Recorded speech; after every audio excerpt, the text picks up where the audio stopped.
Hi everyone, welcome to my channel. তো দেখো, তোমাদের সঙ্গে একটা মিনি ব্লগ শেয়ার করার জন্য চলে এসেছি। তো আজকে দেখো, এই যে মাম্মামকে স্নান করিয়ে দিয়েছি। তো তারপর মাম্মামকে বলছি যে আসো, তোমাকে ঘুম পাড়িয়ে দিই, কিন্তু ও ঘুমোবে না। ওকে ঘুম পাড়ানোর পরে আমার অনেক কাজ রয়েছে, আজকে দুপুরে রান্নাও হয়নি, তো সেই কারণে আমাকে রান্না করতে হবে।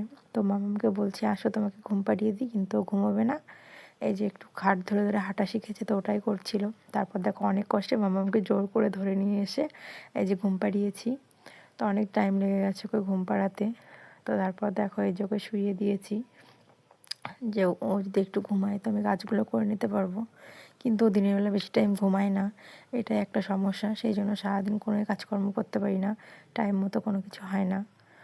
তো তারপরে এই যে মামামকে শুইয়ে দিয়েছি, দেওয়ার পরে মশারি দিয়ে দিয়েছি, কারণ মশা মাছি বসলেও উঠে যাবে, ঘুমাবে না।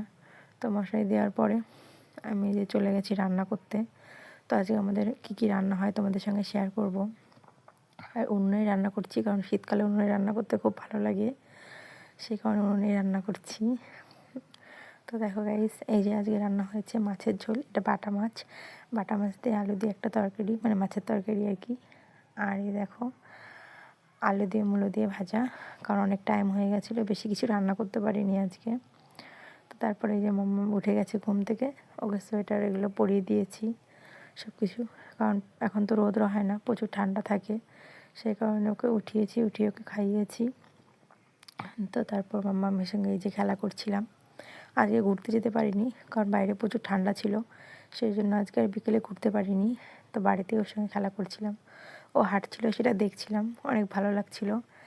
এই যে ও এখান থেকে ওই পর্যন্ত হেঁটে হেঁটে যাচ্ছিল, আর ওখান থেকে আসছিল, বারবার পড়ে যাচ্ছিল, কিন্তু ও সেই বারবার একই চেষ্টাই করে যাচ্ছিল। তো বেশ ওর এরকম উৎসাহ দেখে আমার মনে হচ্ছিল যে ও তাড়াতাড়ি হয়তো হাঁটা শিখে যাবে। তোমরা কমেন্টে বলো যে মামামের আর কতদিন লাগবে। তো আজকের মিনি ব্লগ এই পর্যন্ত।